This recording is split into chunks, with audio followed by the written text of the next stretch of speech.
மெயினாக வந்து இப்போ ஹேர் ஃபாலை க்யூர் பண்ணுற முக்கியமான வழி என்னென்னா ஹேர் ஃபால் நடக்கிறதுக்கு முன்னாடி தான்.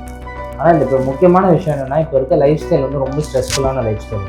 ஒரு ஹேர் லாஸ்ன்னு எடுக்கும்போது இந்த ஒரு விஷயத்தினால தான் ஹேர் லாஸ் இருக்குங்க. இப்போ ஜெனட்டிக் தான் மெயின் காசுன்னு வராது. ஒரு ஜெனட்டிக்கான ஒரு ஹேர் லாஸ் இருந்தால் கூட இந்த டேண்ட்ரஃபை கம்ப்ளீட்டாக க்யூர் பண்ண முடியும் அப்படின்னு சொல்கிறாங்க. ப்ராப்ளம் என்ன வரும்னா நம்ம ஸ்கேல்பில் நார்மலாக கமென்சால்ஸ்ன்னு சொல்லுவோம். அந்த மாதிரி சில பாக்டீரியா சில ஃபங்கல்ஸ்லாம் இருக்க தான் செய்யுது. இப்போ அது எப்போ அது பிரச்சனை ஆகுது அப்படின்னா டேண்ட்ரஃப் வந்துருச்சு. ஸோ ஹேர் யூனிட் இப்படி இருக்கும், சுற்றி இந்த சைடில் சுற்றி அந்த ஸ்கின் இருக்கும். இது வீங்கும் போது இந்த யூனிட் இங்கே பிடிச்சிட்டு இருக்க அந்த லூஸ் ஆகிடும். ஸோ நம்ம ரொம்ப ரஃபாக இது பண்ணும்போது அப்படியே இது பிச்சுட்டு வந்து இது வெளியில் வந்துடும். ஸோ டேண்ட்ரஃப் வரும்போதும் கண்டிப்பாக ஹேர் லாஸ் வரும். அண்ட் டேண்ட்ரஃபை ட்ரீட் பண்ணாமல் ஹேர் லாஸ் ஆகிட்டே இருக்கும்போது ஹேர் டிரான்ஸ்பிளான்ட் பண்ணக்கூடாது. ஹேர் லாஸை நிறுத்தணும். டிரான்ஸ்பிளான்ட் பண்ணிட்டோம் அப்புறம் எதுவுமே நான் ஃபாலோ பண்ண வேணாமான்னு கிடையாது, அதுவுமே முடியுதான். ஸ்கின்ல நிறைய ஆயில் வருதுன்னா ஸ்கின் என்ன நினைச்சிட்டு இருக்கு, உள்ள மாய்ஸ்சர் கிடையாது, அதனால நீங்கள் நான் இன்னும் அதிகமாக ஆயில் ப்ரொடியூஸ் பண்ணுது. இந்த 10 ஆக்டிவான க்ரீமை தூக்கி போடும்போது என்ன ஆகும்னா பேரியர் டேமேஜ் ஆகிடும். அப்புறம் நான் இதை போட்டுட்டேன், நான் அதை பண்ணிட்டேன், எனக்கு ஸ்கின் எதுவுமே ஆகலை, ஒரே டயர்டாக இருக்குது அப்படின்னா பேரியர் நல்லா இருந்தால் தான். ஃபார் எக்ஸாம்பிள் ஒரு சர்ஃபேஸ் ஸ்மூத்தாக இருந்தால் தான் லைட்டு பட்டு ரிஃப்ளெக்ட் ஆக முடியும். அப்போ தான் அது க்ளோ அடிக்க ஆரம்பிக்கும். இப்போ எல்லாரோட இம்பார்ட்டண்ட்டான விஷயம் தான், எல்லாருக்கும் தெரிய வேண்டிய விஷயம் என்னென்னா ஒரு ஸ்கின் ஒரு 38 நாள் ஆகும். ஒரு யங்கான ஏஜில் 38 நாள் ஆகும் டேர்ன் ஓவர். ஓல்டு ஆக அந்த டேர்ன் ஓவர் 52லேருந்து 60 நாள் வரைக்கும் ஆகும். ஸோ ஒரு ஸ்கின் கேர் நம்ம ஃபாலோ பண்ணும்போது மினிமம் அந்த டேர்ன் ஓவர் டைம் வரைக்கும் ஃபாலோ பண்ண வேண்டியதாக இருக்குது. ரொம்ப முக்கியமாக நான் 1 மாதத்தில் வெள்ளையாயிட்டேன், இந்த க்ரீம் போட்டு நான் 2 வாரத்தில் வெள்ளையாயிட்டேன் அப்படின்னு சொன்னால் இதில் ஒன்று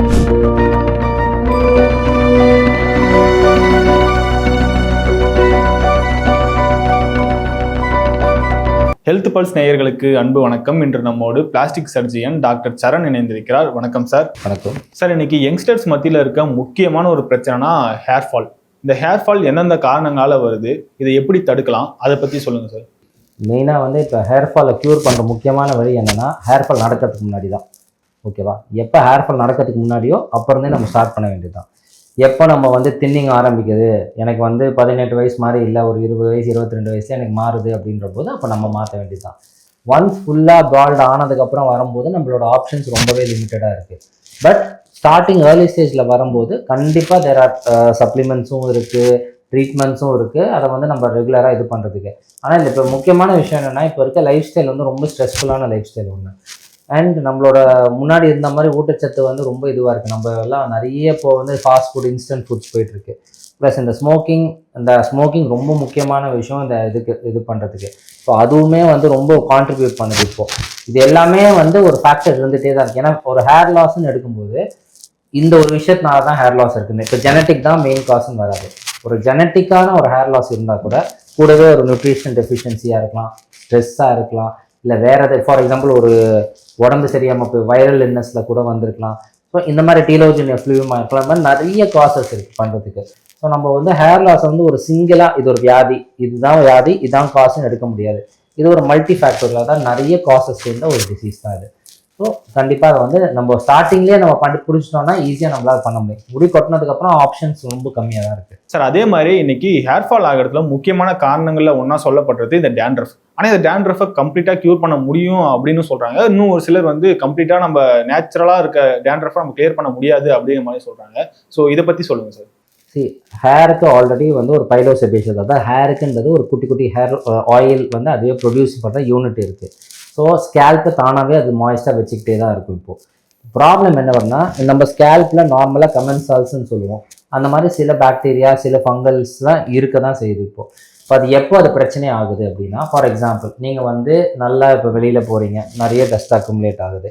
நிறைய டஸ்ட் அக்குமுலேட் ஆகி இதில் ஆயில் போய் கவர் ஆகுது. இந்த ஆயில் கவர் ஆகி இந்த நம்ம க்ளீன் பண்ணாமல் விட்றோம். இந்த ஆயில் என்ன பண்ணுது, இந்த டஸ்ட்டோட கலந்து ஒரு ஸ்டிக்கியாக இதுவாகுது. அந்த ஸ்டிக்கினஸ் நம்ம தலையில் ஸ்கேல்ப்பை போய் மேலே இருக்க அந்த எபித்தீலியத்தை இரிட்டேட் பண்ண ஆரம்பிக்குது. இரிட்டேட் பண்ணி வீக்கம் வர ஆரம்பிக்குது. ஒன்ஸ் அந்த எபித்தீலியம் பிரேக் ஆகி வீக்கம் வர ஆரம்பித்தோடனே இந்த ஃபங்கஸ் போய் அதை வளர ஆரம்பிக்குது. ஸோ வளர்ந்து அந்த ஸ்கேல்ப்பை ஸ்கேலாக பிச்சு வந்துடுது. அதுதான் நம்ம டேண்ட்ரஃப்னு சொல்கிறோம்.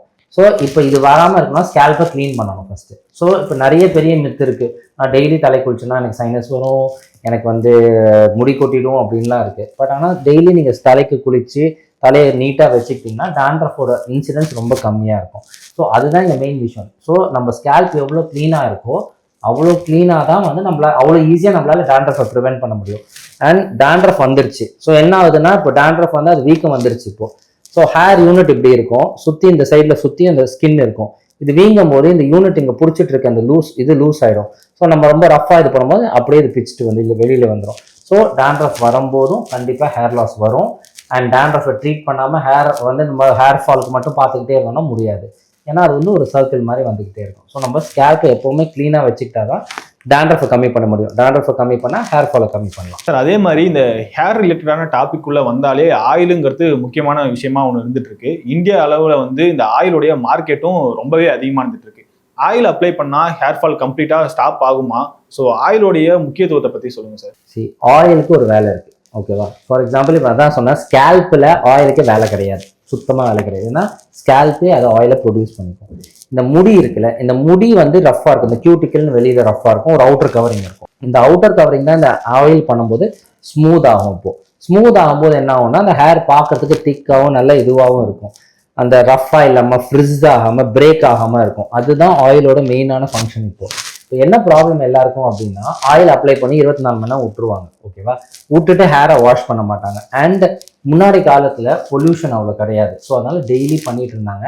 அண்ட் ஹேரை ஆயிலில் வச்சுருந்தா கூட அவங்க வந்து அடுத்த நாள் கண்டிப்பாக குளிச்சிருவாங்க. இப்போ இருக்கவங்க அப்படி பண்ணுறது கிடையாது. 2 நாள் ஆகுது, 3 நாள் கழித்து தலைக்கு குளிக்கிறாங்க. நான் முன்னாடியே சொன்ன விஷயம் தான், 3 நாளைக்கு தலையில் அங்கே ஆயில் இருக்கும்போது அந்த டஸ்ட்டு போய் செட்டில் ஆகுது, இரிட்டேஷன் வருது, டாண்ட்ரஃப் வருது. இது அப்படியே மாறி மாறி வந்துகிட்டே இருக்குது. சில ஆயில்ஸ்லாம் ரொம்ப ஹெவியான ஆயில்ஸ் இப்போ. ஸோ அந்த ஆயில்ஸ் இப்போ கோகோனட் ஆயில் அந்த மாதிரிலாம் நம்ம வைக்கும்போது டாண்ட்ரஃப் வந்து நல்லாவே ஃபீட் ஆகும். அதில் வந்து ஊட்டச்சத்து எடுத்து இன்னும் நிறையவே இது பண்ண ஆரம்பிச்சிடும். சில ஸ்டடீஸில் இப்போ ரோஸ்மேரி ஆயில், இந்த ஆர்கன் ஆயில், இதெல்லாமே வந்து ஹேரை வளர்கிறதுக்கு ஹெல்ப் பண்ணுன்னு சொல்லி ஸ்டடீஸே சொல்லியிருக்கு இப்போ. ஸோ ஹேர் ஆயில் வைக்கிறது தப்பு கிடையாது, ஆனால் ஹேர் ஆயில் ரொம்ப சொதப்பு. அது வந்து ஹேர் ஆயில் வந்து ஹேருக்கு மட்டும்தான், ஸ்கேல்ப்பு கிடையாது. ஸோ அதுதான் ஹேர் ஆயில். ஸோ ஸ்கேல்ப் ஆயில்னு எதுவுமே கொண்டு வரல. ஹேருக்கு மட்டும் ஆயிலை வச்சுட்டு வந்து நல்லா வாஷ் பண்ணி விட்டுட்டு ஸ்கேல்ப்பை க்ளீனாக வச்சுக்கிட்டிங்கன்னா தாராளமாக ஹேர் ஆயில் வச்சுக்கலாம். பட் இந்த ஹேர் ஆயில் வந்து மிராக்கிளாக எல்லாம் மாற்றிடும் அப்படின்னு சொல்லும்போது அங்கே தான் இங்கே பிரச்சனையே வருது ஆக்சுவலி.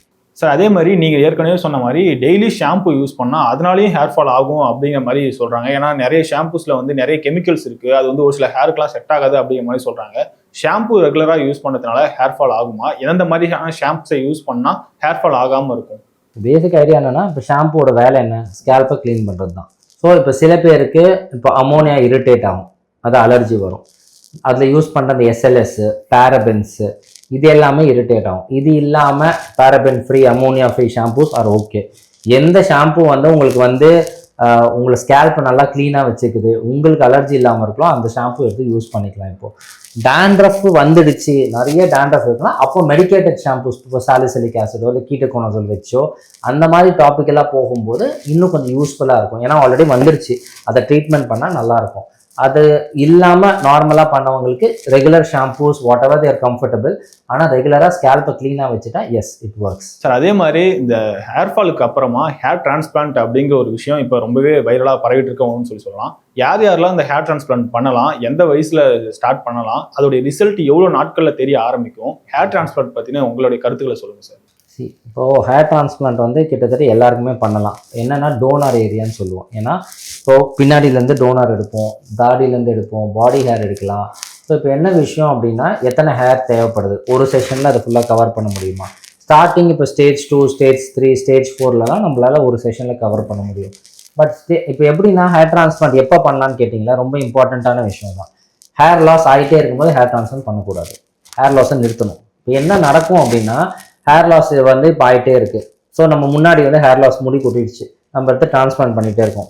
ஸோ முடி கொட்டிகிட்டே தான் இருக்குது. ஸோ டிரான்ஸ்பிளான்ட் பண்ண ஹேர் கொட்டாது, அதுக்கு பின்னாடி வந்து ஒரு கேப் விட்டு பின்னாடி கொட்டிக்கிட்டே இருக்கும். இப்போது ஸோ நீங்கள் அதை சேஸ் பண்ணிட்டே போயிட்டு இருப்பீங்க. ஸோ ஃபஸ்ட்டு என்ன வரும் நம்மளோட வேலை?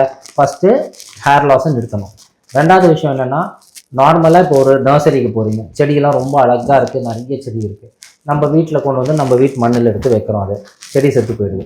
ஸோ திருப்பி நர்சரி போவீங்களா, திருப்பி போய் வந்து அந்த திருப்பி அதே செடியில் கொண்டு வந்து வச்சிங்கன்னா திருப்பி அந்த செடி செத்து தான் போகும். ப்ராப்ளம் என்ன, செடியில் ப்ராப்ளம் கிடையாது, அந்த மண்ணு தான் ப்ராப்ளம். அதே மாதிரி நம்மளோட ஸ்கேல்ப்பு. ஸோ இப்போ நம்ம ஸ்கேல்ப்பை ட்ரீட் பண்ணுவோம் நெக்ஸ்ட்டு. ஸோ ஸ்கேல்ப்பை ட்ரீட் பண்ணுறதுக்கு நம்ம வந்து ஜிஎஃப்சி கொடுக்கலாம், எக்ஸோசோம்ஸ்னு புதுசாக வந்துடுச்சு. ஓகே, டேப்லெட்ஸ் இருக்குது. இப்போ வந்து ஸ்கேல்ப்பு ப்ரிப்பேர் பண்ணுறதுக்கு நம்ம முன்னாடியே வந்து இப்போ மினாக்சில் பண்ணிட்டு இருந்தாங்க, இப்போ நான் மினாக்சில் ஆல்டர்னேட்டிவ்ஸ் நிறைய வந்துருச்சு. இதெல்லாம் போட்டு ஒரு லெவல் நம்ம ஸ்கேல்ப்பை ப்ரிப்பேர் பண்ணதுக்கப்புறம் then we can go ahead and do a transplant பண்ணலாம். டிரான்ஸ்பிளான்ட் பண்ணிட்டோம் அப்புறம் எதுவுமே நான் ஃபாலோ பண்ண வேணாமான்னு கிடையாது, அதுவுமே முடியுதான். ஸோ அப்போவுமே இதுதான். ஸோ ஸ்கேல்ப்பை எந்த லெவலுக்கு நம்ம ப்ரிப்பேர் பண்ணமோ அந்த டேப்லெட்ஸை நம்ம கண்டினியூஸாக எடுத்துகிட்டு இருக்கும்போது முடி இன்னும் நல்லாயிருக்கும். இன்னும் லாஞ்சிவிட்டி, அந்த ஹேர் டிரான்ஸ்பிளான்ட்டோட லாஞ்சிவிட்டி ரொம்ப நல்லாயிருக்கும். ஃபார் எக்ஸாம்பிள் இப்போ ஒரு ஹார்ட் டிரான்ஸ்பிளான்ட் பண்ணுறாங்க, கிட்னி டிரான்ஸ்பிளான்ட் பண்ணாங்க, லைஃப் லாங் மெடிகேஷன் சாப்பிட்டு தான் இருக்காங்க. அதே மாதிரி ஹேர் டிரான்ஸ்பிளான்ட் பண்ணாலும் அதுக்கு தேவையான ஊட்டச்சத்து மினரல்ஸ் தான் கண்டிப்பாக சாப்பிட்டு தான் ஆகணும். சார் அதே மாதிரி இன்னைக்கு வந்து இந்த ஹேர் ஃபாலை ஸ்டாப் பண்ணுறதுக்காக இந்த பிஆர்பி, ஜிஎஃப்சி மாதிரியான நிறைய ட்ரீட்மெண்ட்ஸ் எல்லாமே வந்து மார்க்கெட்டில் இருந்துட்டு இருக்கு. ஸோ எந்த ட்ரீட்மெண்ட் இதில் பெஸ்ட்டான ஒரு ட்ரீட்மெண்ட், அது மட்டும் இல்லாமல் இன்னும் எந்தெந்த மாதிரியான ட்ரீட்மெண்ட்ஸ் எல்லாமே புதுசாக அட்வான்ஸாக இந்த ஹேர் ஃபாலை ஸ்டாப் பண்ணுறதுக்காக இருக்குது சார்? ஸோ இப்போ பிஆர்பின்னா நம்ம ரத்தத்தை எடுத்து அதை பியூரிஃபை பண்ணி அதை வந்து அதில் இருக்க பிளாஸ்மாவை எடுத்து நம்ம இன்ஜெக்ட் பண்ணுவோம்.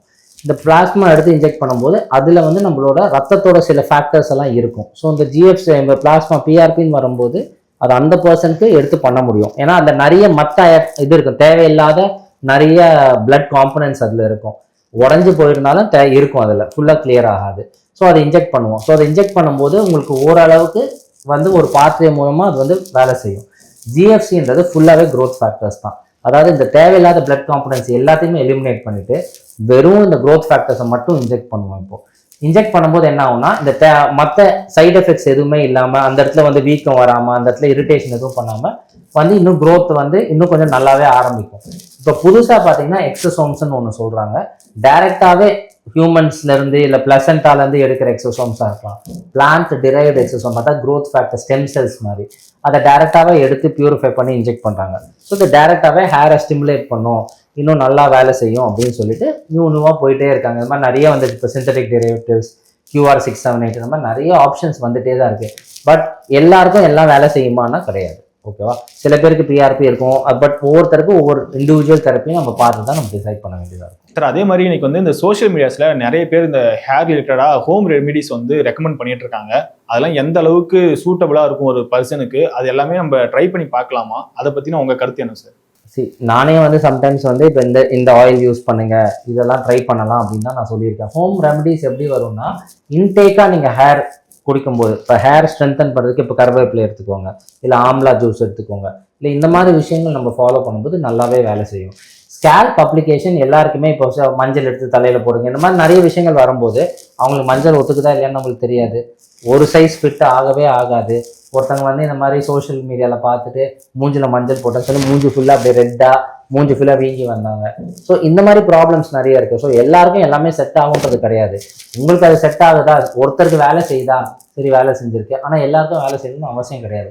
ஒருத்தருக்கு ஹேர் ஆயிலே ஃபுல்லாக ரிசல்ட் வரும், இன்னொருத்தருக்கு ஹேர் ஆயில் வேலையே செய்யாது. அதனால் இப்போ ஹேர் ஆயில் மேலே தப்பு இருக்கான்னா அவங்களுக்கு எந்த ரீசன்னால ஹேர் கொட்டுச்சோ அதை கரெக்ட் பண்ணுறதுனால வேலை செய்யுது. இப்போ அதே மாதிரி இப்போ வந்து அவங்க ஹேர் ஆயில் மட்டும் போட்டிருக்க மாட்டாங்க, நான் ஹேர் ஆயில் போடுறேனே 1000 ரூபாய் கொடுத்து ஹேர் ஆயில் வாங்குறேன்னு சொல்லி டயட்டும் மாற்றிருப்பாங்க. டயட் அப்படியே விட்டுருக்க மாட்டாங்க. டயட்டை மாற்றுறதுனால நியூட்ரிஷனல் காம்பனண்ட்டும் மாறுது இப்போ. ஸோ இன்னொருத்தங்க வந்து நான் வெறும் ஹேர் ஆயில் போட்டால் போதும்னு நினச்சிட்டே இருப்பாங்க, நியூட்ரிஷனல் காம்பனண்ட் எடுத்துக்க மாட்டாங்க. ஸோ எல்லா ஃபேக்டரும் சேர்ந்தா ஹேர் லாஸை வந்து நம்ம ஸ்ட்ரைட் இது பண்ண முடியும். ஸோ எல்லாத்தையும் எடுத்து தலையில் போடுறதுன்றது நம்ம உடம்பு ஒன்றும் ஒரு டஸ்ட்பின் கிடையாது.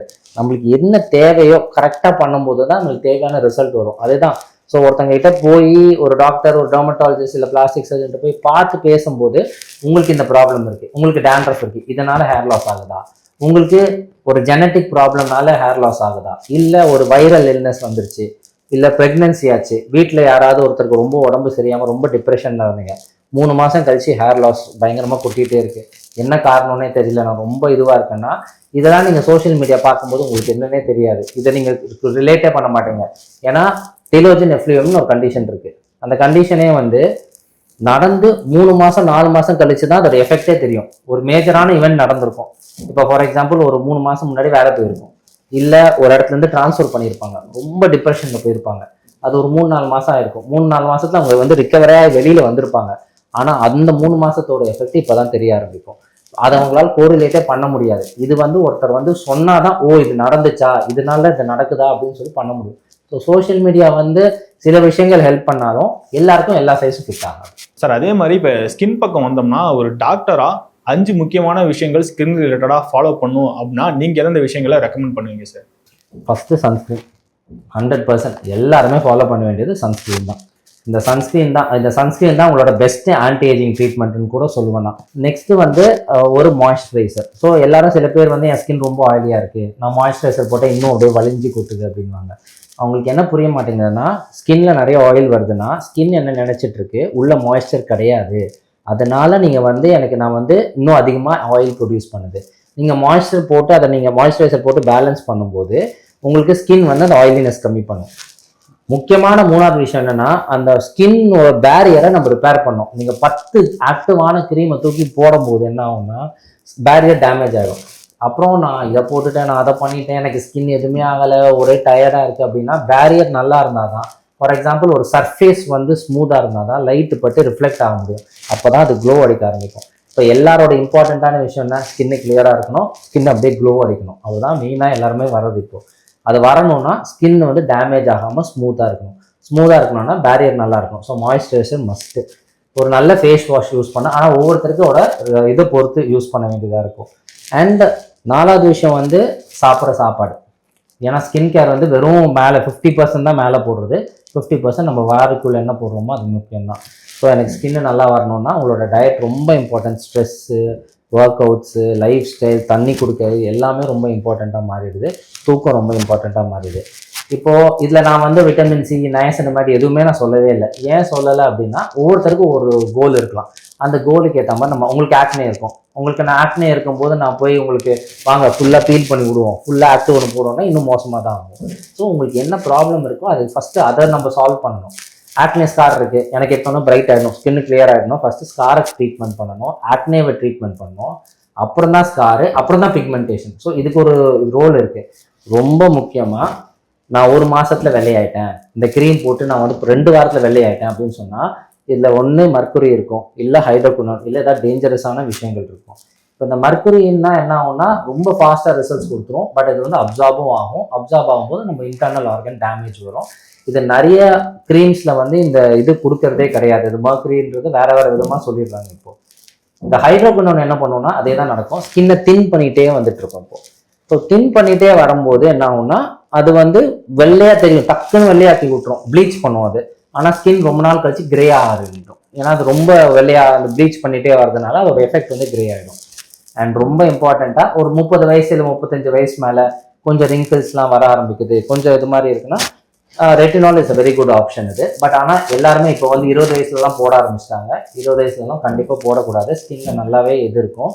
ஸோ உங்களோட மற்ற விஷயங்களை நம்ம பேலன்ஸ் பண்ணும்போது இது சரியாக போயிடும். சார் இந்த ஸ்கின்னுக்காக வந்து மக்கள் நிறைய பணங்களை வேஸ்ட் பண்ணிட்டு இருக்காங்க. அது எந்த விஷயங்கள்ல ஸ்கின் ரிலேட்டடாக மக்கள் பணத்தை வேஸ்ட் பண்றாங்கன்னு நீங்க நினைக்கிறீங்க சார்? இதோ இந்த மாதிரி தான். இப்போ ஒரு வீடியோ பார்த்துட்டு வந்து இவங்க இந்த சீரம் போட்டுட்டாங்க, இந்த மில்க் போட்டுட்டாங்க, இது வந்து எனக்கு அப்படியே தூக்கி கொடுத்துச்சுன்னு சொல்லுவாங்க. ஸோ இப்போ இந்த வீடியோஸ்லாம் பார்த்துட்டு இப்போ ரொம்ப பாப்புலராக இந்த மில்க் யூஸ் பண்ணலாம், இந்த இதெல்லாம் யூஸ் பண்ணும்போது எனக்கு அப்படியே பயங்கர பிரைட் ஆகிடுச்சுன்னு சொல்லுவாங்க. 1 இன்க்ரீடியன்ட் வந்து எதுவுமே பண்ணாது. எல்லாருக்கும் தெரிய வேண்டிய விஷயம் என்னன்னா, ஒரு ஸ்கின் வந்து ஒரு 38 நாள் ஆகும். ஒரு யங்கான ஏஜ்ல 38 நாள் ஆகும் டேர்ன் ஓவருக்கு. ஓல்டு ஆக ஆக அந்த டேர்ன் ஓவர் 52லேருந்து 60 நாள் வரைக்கும் ஆகும். ஸோ ஒரு ஸ்கின் கேர் நம்ம ஃபாலோ பண்ணும்போது மினிமம் அந்த டேர்ன் ஓவர் டைம் வரைக்கும் ஃபாலோ பண்ண வேண்டியதாக இருக்கும். அப்போ தான் ஒரு ரிசல்ட்டே தெரியும். அடுத்த டேர்ன் ஓவரில் தான் ரிசல்ட் தெரியும். ஃபர்ஸ்ட் டைம் வந்து எதுவுமே பண்ணாமல் ஃபர்ஸ்ட் டைம் யூஸ் பண்ணும்போது அந்த அந்த 3 டேர்ன் ஓவர்னு வச்சுக்கோங்களேன். ஸோ ஒரு 38 நாள்னா ஒரு 100 நாளுக்கு நம்ம கண்டினியூஸாக ஃபாலோ பண்ணும்போது தான் ரிசல்ட் வந்து நல்லாவே தெரிய ஆரம்பிக்கும். ஸோ எது ஒன்று எடுத்தாலும் கன்சிஸ்டண்டாக எடுத்துட்டு இருக்கணும். நான் 2 வாரம் இதை யூஸ் பண்ணேன், 3வது வாரம் வேற மாத்திட்டேன், 4வது வாரம் மாத்திட்டேன்னா சத்தியமா ரிசல்ட்டே வராது. உங்க காசு தான் வேஸ்ட் பண்ணிட்டு இருக்கீங்க. கண்டிப்பா சார், நிறைய விஷயங்கள் ஷேர் பண்ணீங்க. உங்க நேரத்துக்கு ரொம்ப நன்றி. தேங்க்யூ.